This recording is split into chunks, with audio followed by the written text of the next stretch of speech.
Olá, meu nome é Cíntia Fernandes.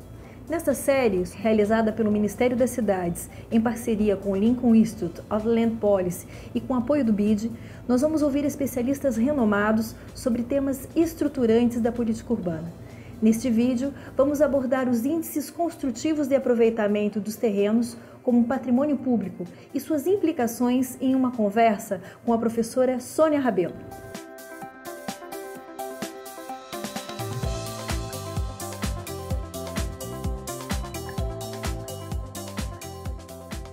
Bem-vinda, Sônia. Quanto ao tema, gostaríamos que abordasse as seguintes perguntas. Qual a diferença entre o direito de propriedade e o direito de construir? E quais as implicações jurídicas resultantes? A jurisprudência brasileira, na verdade, já tinha consagrado que quando uma pessoa tem um terreno e ainda não construiu, embora ela tenha a sensação de que ela tenha supostamente o direito de construir, esse direito de construir, a jurisprudência já dizia, não é dela, né? Ela só adquire a propriedade da construção quando ela constrói.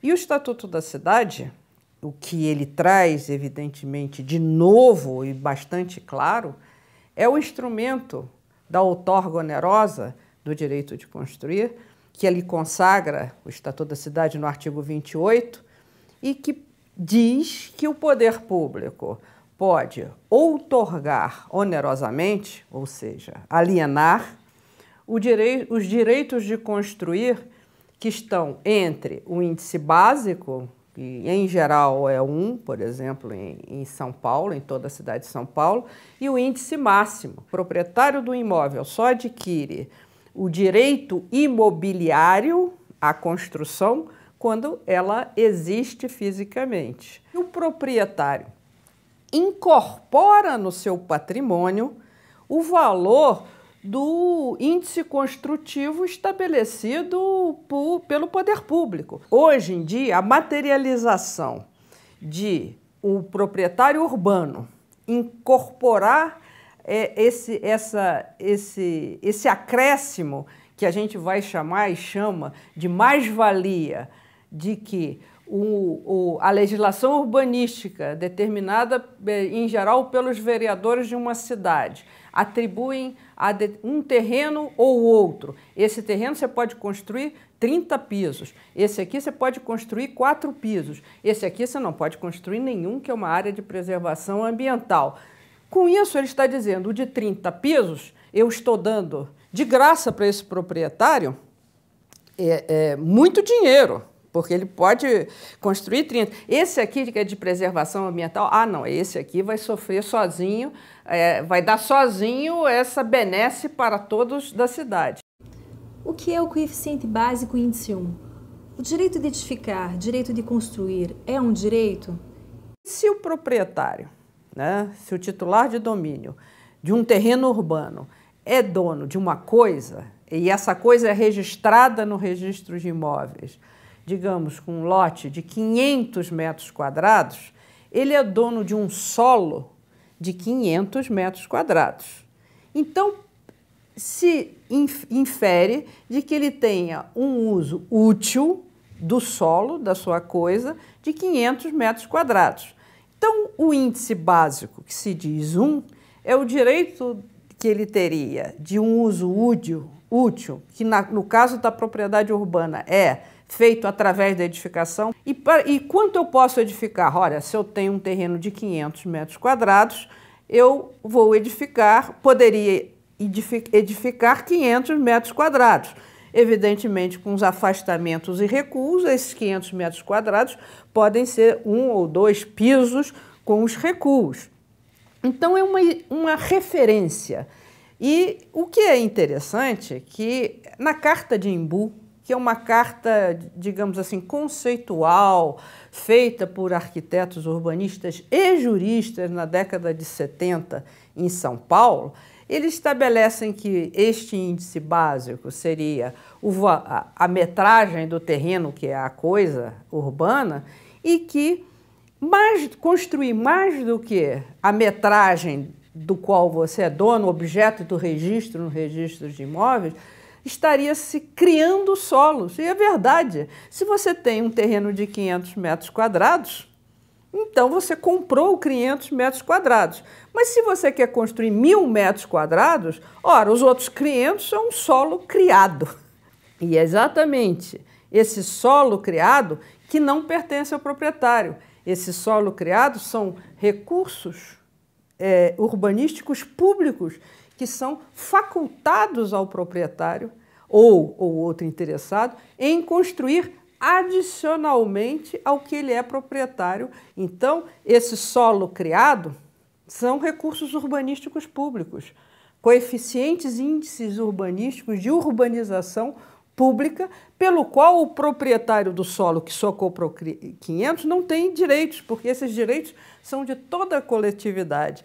Então, se ele quiser edificar o adicional, o mais entre o básico comum a todos e o mais, ele vai adquirir esses recursos de toda a comunidade. É necessário apontar que em determinadas cidades, como por exemplo o Rio de Janeiro, que tem uma área da Floresta da Tijuca que tem uma ocupação privada, essas áreas têm características especiais em que a ocupação ela se deu com o condicionante de uma ocupação rarefeita. Então, se numa cidade se estabelece um índice em geral 1, isso tem que ser relativizado que em áreas especiais, em áreas de proteção, esses índices podem e devem ser menores em função das características originárias de ocupação, de permissão de ocupação daquelas áreas. O índice construtivo originado pelo poder público pertence ao proprietário do imóvel? No que consiste a outorga onerosa do direito de construir solo criado? E o que é preço? A coisa melhor que a outorga fez foi atender a diretriz do Estatuto da Cidade, do artigo 2º, inciso 9º, que é a justa distribuição de ônus e benefícios do processo de urbanização. E o que é isso? Vamos estabelecer para todos um índice urbanístico básico, que é o 1, e o poder público vai alienar, por outorga onerosa, a diferença.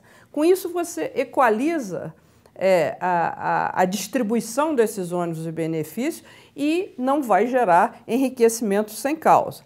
O que acontece, então, na questão de preços?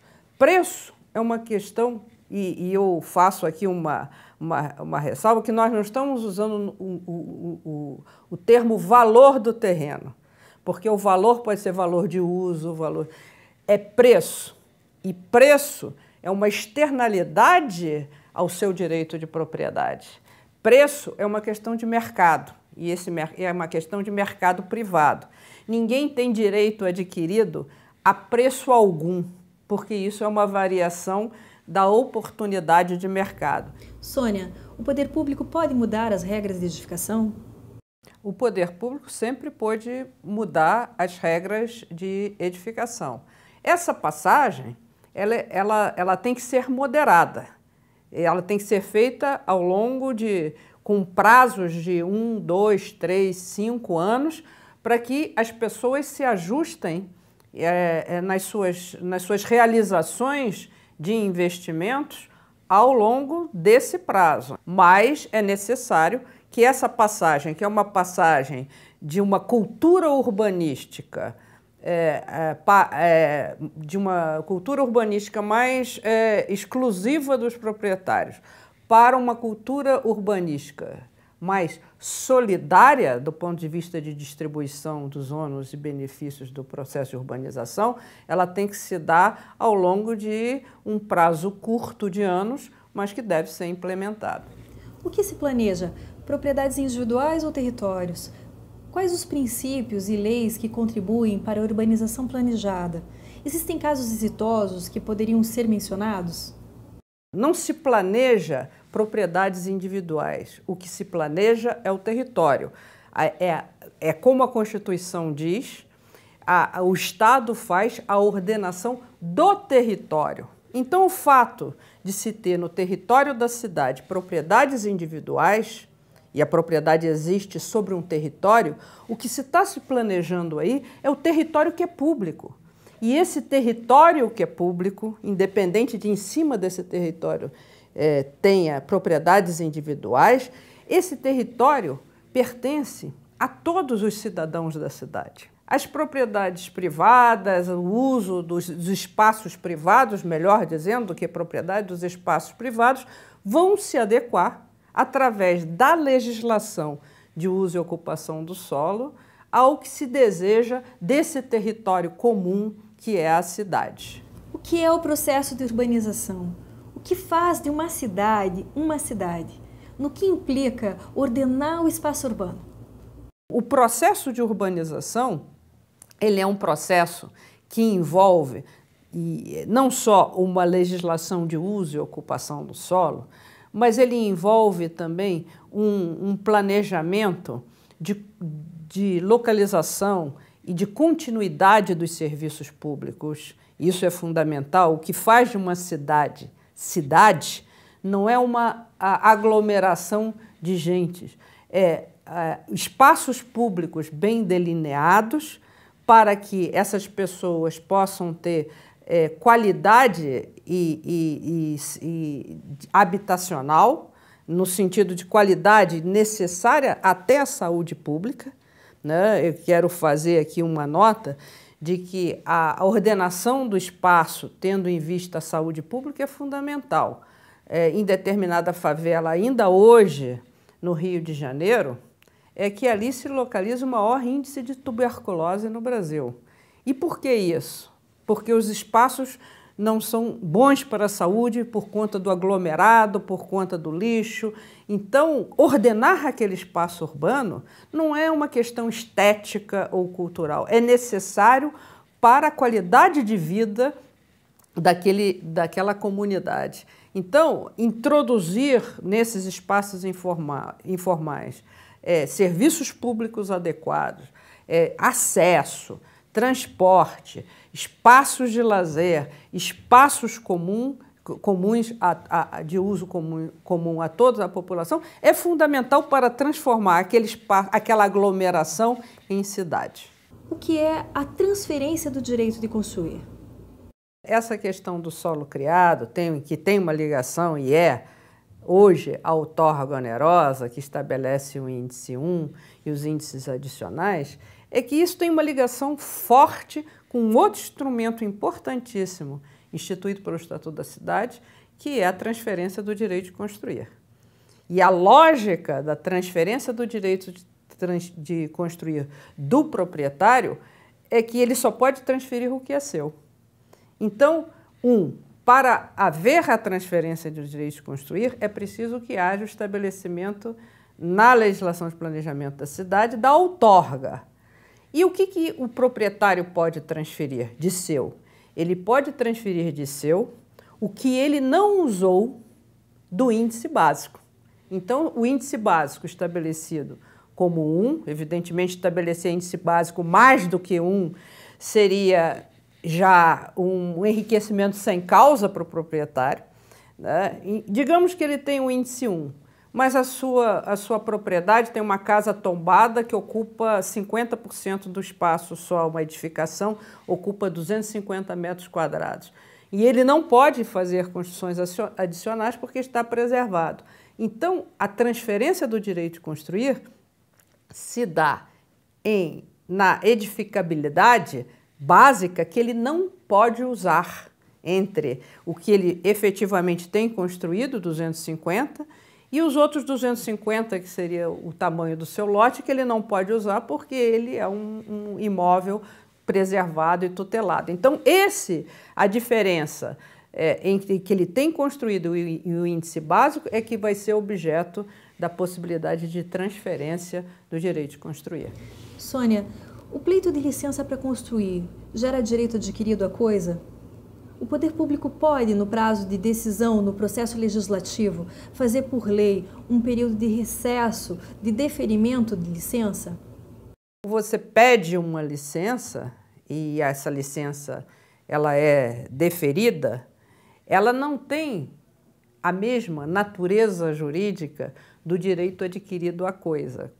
Porque quando você constrói, aquela coisa é materializada e aquilo vira um patrimônio que é incorporado ao patrimônio do indivíduo do ponto de vista de um direito real, de um direito, uma espécie de direito classificado como direito real com determinadas características. Quando o indivíduo pede uma licença e essa licença é deferida, ele passa a ter um direito não um direito real, porque não houve a patrimonialização. Ele passa a ter um direito de fazer. E um direito de fazer que é garantido pelo sistema jurídico, sujeito a termo. A termo quer dizer a um prazo. Então, para efeito de segurança jurídica, ele tinha uma faculdade, que era a faculdade de pedir a licença de construção. Ele exerceu essa faculdade, deu um passo em relação a isso, mas ele não tem um direito adquirido à construção física, ele só vai ter depois que ele realizar, mas ele tem o direito de fazer a construção dentro daquele prazo para lhe garantir a segurança jurídica. Então, são direitos de natureza diversa, né? E eventualmente, por exemplo, a diversidade em relação à natureza desse direito pode gerar, se o poder público quiser desfazer aquele direito, indenizações diversas. O poder público pode também, no prazo de decisão do processo legislativo, fazer, por lei, um período de recesso de deferimento de licenças. Isso já foi garantido pela jurisprudência brasileira. É claro que esse período não pode se estender por anos, mas já houve precedentes admitidos pela jurisprudência de que o poder público pode dizer, nos próximos 6 meses, nesta área ou não será deferido licença, senão em determinadas condições, até para fazer a mudança, essa transição que deve ser paulatina, né, sem que isso gere uma explosão de licenças de construção. E a posse? A posse é um direito? Ela pode ser oponível ao proprietário? A posse sempre foi, no Brasil, uma forma legítima de ocupação do solo. Aliás, a posse foi o elemento principal da legitimidade da ocupação territorial no Brasil. As Seis Marias, elas eram concedidas para a ocupação de posse útil e só era legitimada se depois de 5 anos se provasse que você deu uma utilidade real à cota de terras que lhe era dada. Tanto que, se você não utilizasse, isso é uma ideia importantíssima, que você só tem propriedade se você utilizar essa propriedade, você era despojado da sua concessão de terras e essa concessão de terras era devolvida ao patrimônio do rei. Por isso, o termo terras devolutas, são terras devolvidas porque foram concedidas e não foram utilizadas. Então, a posse é o fator legítimo de ocupação. E quando as pessoas se referem à posse como ocupação irregular, ao meu ver, é um erro, porque a posse só é irregular, a lei diz isso, o Código Civil diz isso, se ela for precária, clandestina e violenta. Clandestina é a posse escondida, não é? Violenta é aquela que violentamente você ocupa. E precária é a posse que não tem uma estabilidade, uma vontade legítima de ocupação. Então, a maioria das posses sobre terrenos são legítimas porque não são precárias, nem clandestinas, nem violentas. Então, a posse é um direito, inclusive está regulamentado no capítulo do direito das coisas do Código Civil Brasileiro e garantido através de termos processuais, de procedimentos judiciais, de manutenção de posse, de legitimação de posse. Então, a posse é um direito.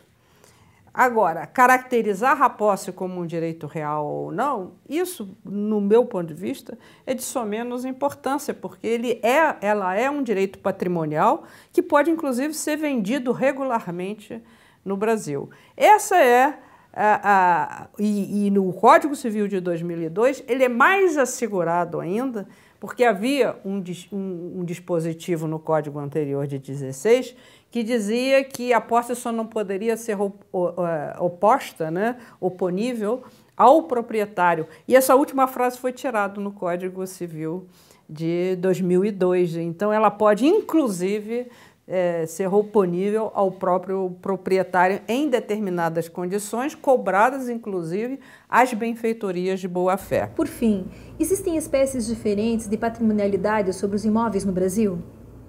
Existem várias espécies de patrimonialidade sobre os imóveis, várias espécies de propriedades, de direitos de propriedade sobre um mesmo imóvel. Você pode ter o registro do domínio em seu nome e eu, em relação ao seu terreno, ter um direito real de habitação. Isso perfeitamente dentro da legislação civil privada brasileira. Talvez nós tenhamos agora que explorar mais essas possibilidades de propriedades no Brasil, sobre várias formas de direitos patrimoniais e de propriedades no Brasil. Obrigada, Sônia Rabelo. E a você que nos acompanhou, não deixe de assistir os outros vídeos da série